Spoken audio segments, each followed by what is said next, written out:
Hi, I'm Sarah. Welcome to my home. Today we are going to make this showstopper. Pork tenderloin wrapped in bacon, stuffed with apples and nuts, with a gravy of maple syrup and Dijon mustard and beautiful cream. It is so rich, so delicious. This will be your showstopper. Easy enough for any night of the week, but special enough for a weekend or a birthday. This is the dish that people are going to be asking for the recipe. So grab a glass of wine and let's get started.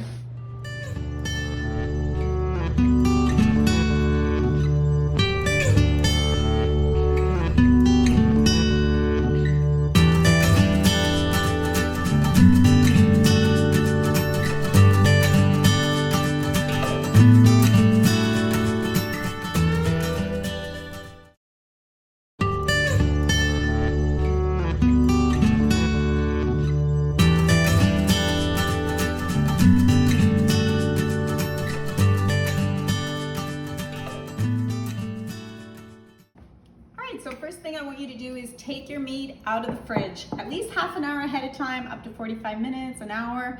This basically goes for all meat. You want it to come to room temperature so it will cook evenly. Second, we're gonna make our stuffing. The stuffing is very quick. Once you get your ingredients together, first I'm gonna start with bacon. I've just chopped up about 2 slices of bacon. So we're gonna pop that in there. Get that nice and hot. To that, we're gonna add 2-3 tablespoons of butter. Now remember, this is a stuffing, so it's bread-based, and the richness of the butter is really gonna come through, so don't omit the butter. Even if you think that the grease, there is enough grease with the bacon, it's just gonna add to the layers of flavor, all right? To this, I'm gonna add some ground pepper.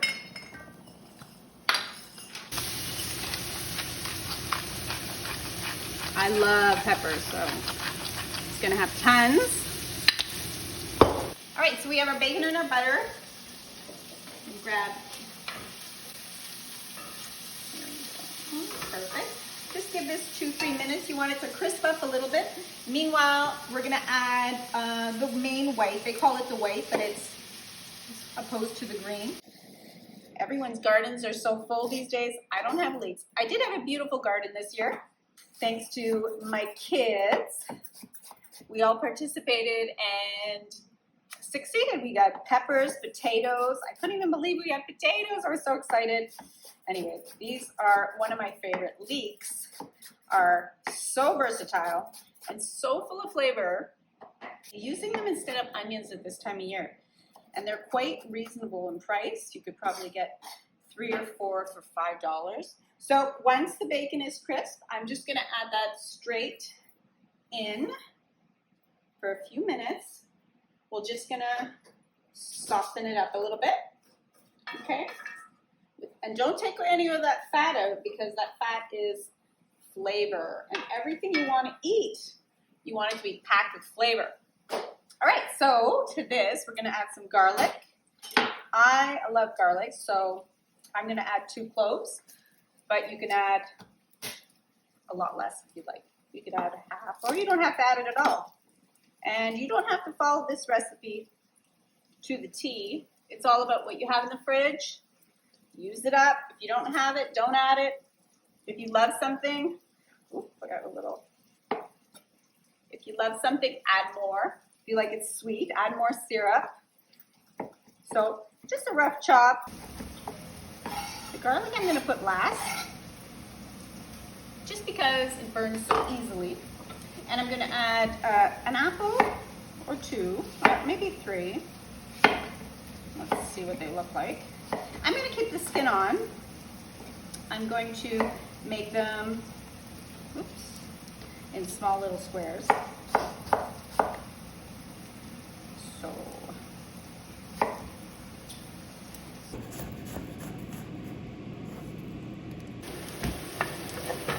All right, so now we're gonna add our apples. So good. All right, as soon as those apples hit the pan. All right, so to this, I'm gonna add some nuts. If you have pecans, add that. If not, walnuts. I put them quite chunky because I really like to get that nice crunch. I don't want it to disappear So everything is about the same size. The nuts, the apples, the bacon. Ooh, that looks almost perfect. Let's add a little bit of thyme to this. And if you don't have fresh, I just happen to have this in my garden. If you don't have fresh, absolutely use dried. Add a few more nuts here. And I'm gonna add one more sprig of thyme, okay? A little bit of parsley, just because I want the color to pop. I want you to really notice, there's a delicious stuffing in there, and that's gonna make a difference. Okay, at this point, I'm gonna add my garlic. I'm gonna stir it all in there. Still steaming, still simmering. Ooh, look at that color. Okay, next I am gonna add some breadcrumbs. These are homemade breadcrumbs. If you have old ends of bread at home, just put them in the food processor and they come out perfect. All right, and I love adding the crust because it just adds more texture, more flavor. So you have a crazy amount of flavor in this one pot right now. All right, so once you've mixed it up, you're gonna add some chicken stock. All right, this chicken stock is not homemade. I go through way too much for it to be homemade, but I do use Better Than Bouillon. I think I get it at Costco. Better Than Bouillon.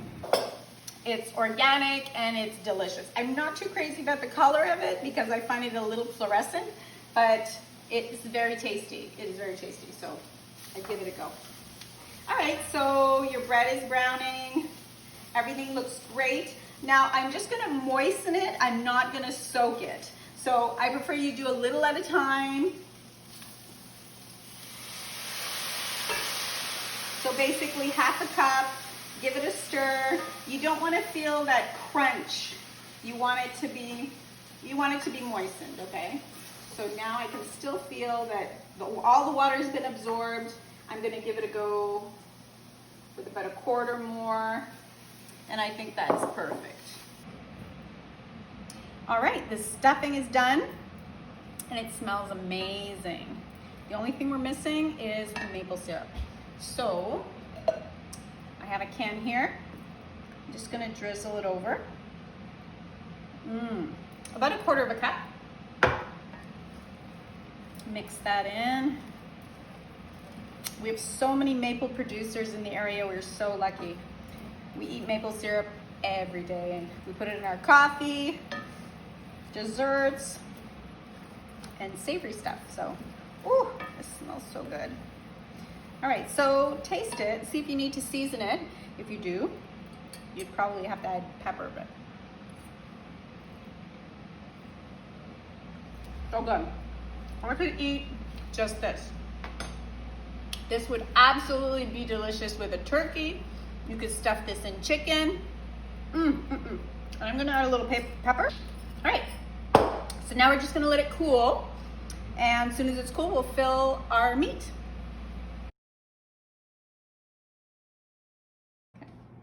So next, we're gonna prepare our meat. We take our pork tenderloin, and as you can see, it has a lot of just thin fat, which is perfect. It's gonna add flavor, not a problem there.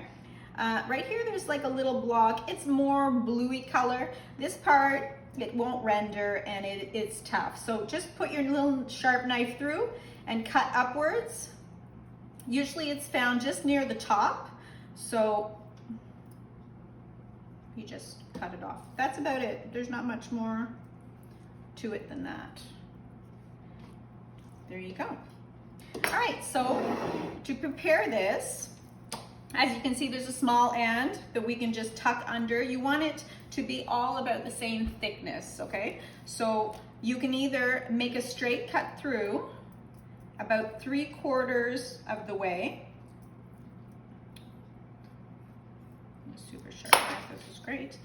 And you can flatten it, or you can just add it straight to it. I'm gonna flatten it a little bit. I'm just gonna take a piece of parchment paper so it won't splatter. You could use, this is just a potato masher, but you can use anything you have. Just kind of pound it.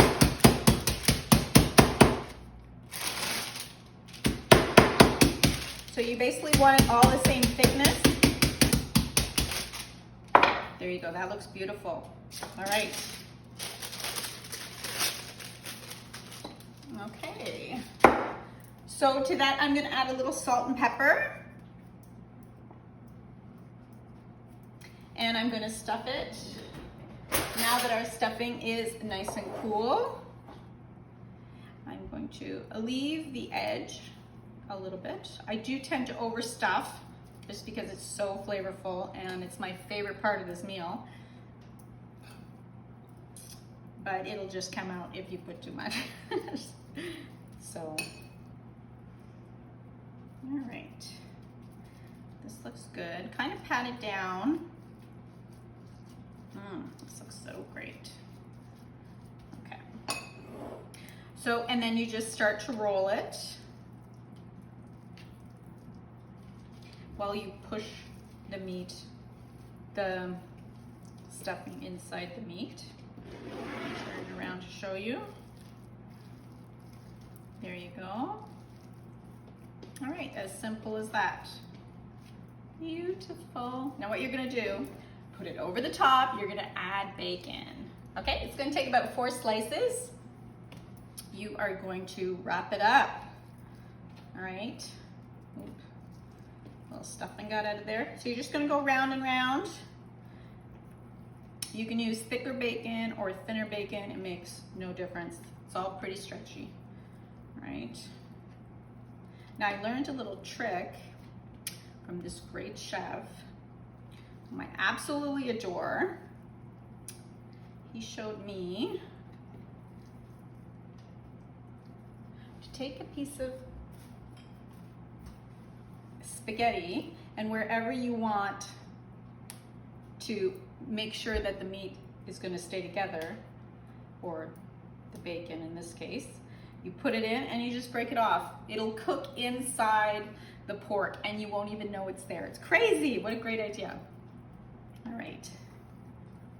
This is such a big hit whenever I make it, or if I give this recipe, it's usually the recipe they make when I come for supper. So, because it's so easy and it's so impressive. Beautiful. All right, so like I said, I'm gonna poke my spaghetti through. This is super thin spaghetti, but it's still gonna work.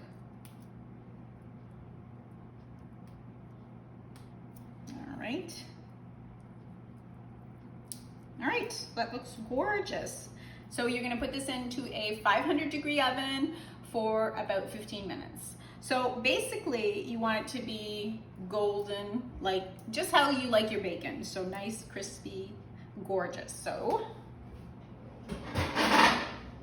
pop that in a nice casserole pan. Halfway through, I'm gonna pour some maple syrup and it's gonna glaze it beautifully and it's gonna be delicious. So I'm gonna pop it in the oven and we'll take a look in about 10 minutes.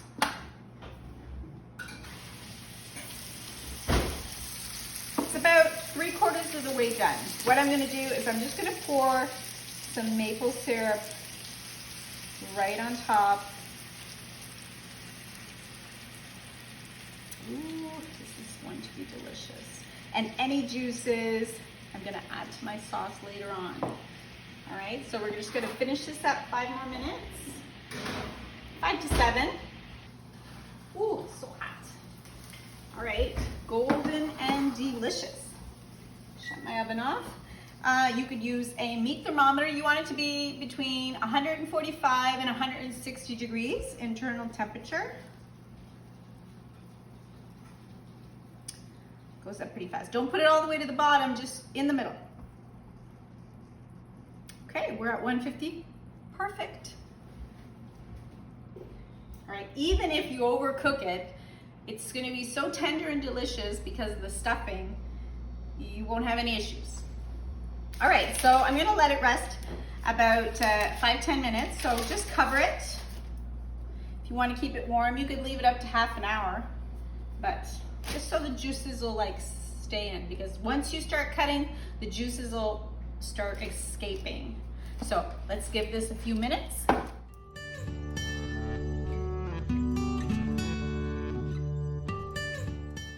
All right, so I've emptied the rest of the stuffing into a Ziploc where it will be safe until I need it next time, which will probably be Christmas.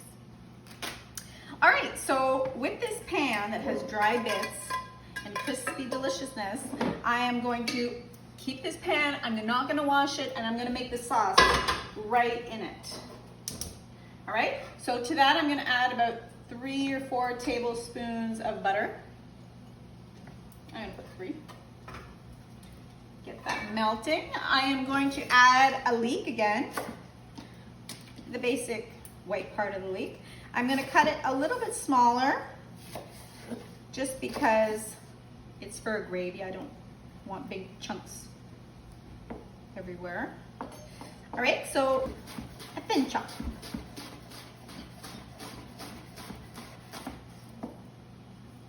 That should be good. All right, so add that right to your pan. Clove of garlic.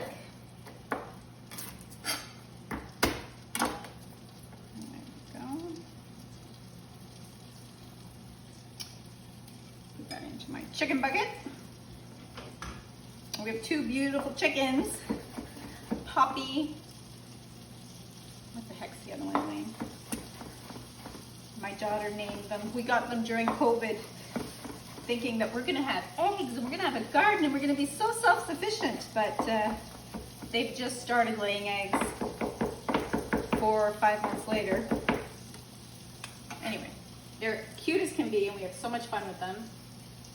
Poppy, Peaches and Poppy, that's their names, yes. Okay, so I've added the garlic, the leeks. I'm gonna add some thyme, fresh thyme. If you don't have fresh, add what you have. If you don't have thyme, you don't have to add it, but it is a really nice flavor to this. Maple syrup and thyme go so nicely together. I'll add 1 more. I had this in the garden, so I'm using it up. The frost hasn't hit it too badly yet. There we go. Okay. To this, I'm gonna add some lemon rind, some lemon zest. All right.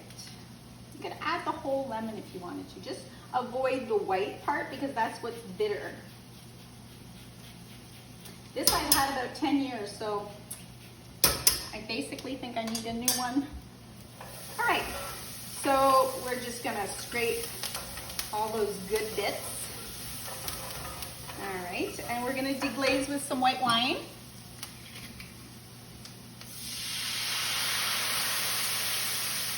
About 1/4 cup, 1/8 cup, a splash. And while it's bubbling, you're just gonna scrape all those nice sides. Let it reduce a minute or 2 to burn off the alcohol. If you don't have wine, you can just add chicken stock, or if you have apple cider vinegar, that would work too. A splash. And to that, I'm gonna add my chicken stock. The lemon smell is so amazing. It just really pops. Okay, so we're letting that reduce. To that, I'm gonna add a tablespoon of Dijon mustard, or if you have grainy mustard, that's really good too. I will add my maple syrup. About 1/4 cup. If you like it sweeter, add more. You don't, add less. Please don't put the fake maple syrup in there. It will not taste the same. Go out and splurge on at least 1 can and save it for delicious recipes. So we're gonna let this reduce. I'm gonna add 35% cream. If you wanna add 10% cream or cooking cream, you can. Cooking cream just has a thickener in it, so it's up to you. All right, so I've added the cream. I'm just gonna let it reduce a little bit more. All Our gravy is finished, so we'll pour that in there. It's so rich, so delicious. You have the little chunks of the leeks and apple, a couple of nut bits, and a couple of bacon bits in there. Oh my gosh. All right, so our meat has rested. It's looking so juicy, and so beautiful. All right, let's slice it up and see what we've got. Looks delicious, smells so good. The batter, oh, the ends I'm gonna keep. There you go, look at how beautiful that is. So beautiful. All right, let's get this on a platter here. Now you can just see the beautiful bits. The apple, you can really see the nuts, the apple. You don't want it to be too small where it just disappears into a mush. See, it really makes a difference where you have the parsley is still green, the apples are still there, and you plate it. You bring this to the table and people are going to be impressed. Like, where did you order this from? No doubt. You could serve this for Christmas. It's absolutely delicious, absolutely beautiful. Tidy up a little bit so I can show you. Now, the sauce, maple, Dijon, lemon, you can really taste every component. It is so delicious. I want you to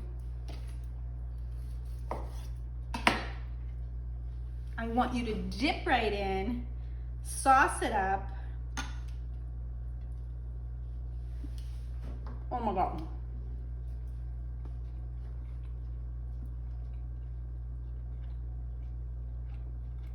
The nuts, the apple, everything is so pronounced, so delicious. You would think that there's too many ingredients, but it just flows. It just goes so nicely together. It's a real hit. Perfect meal.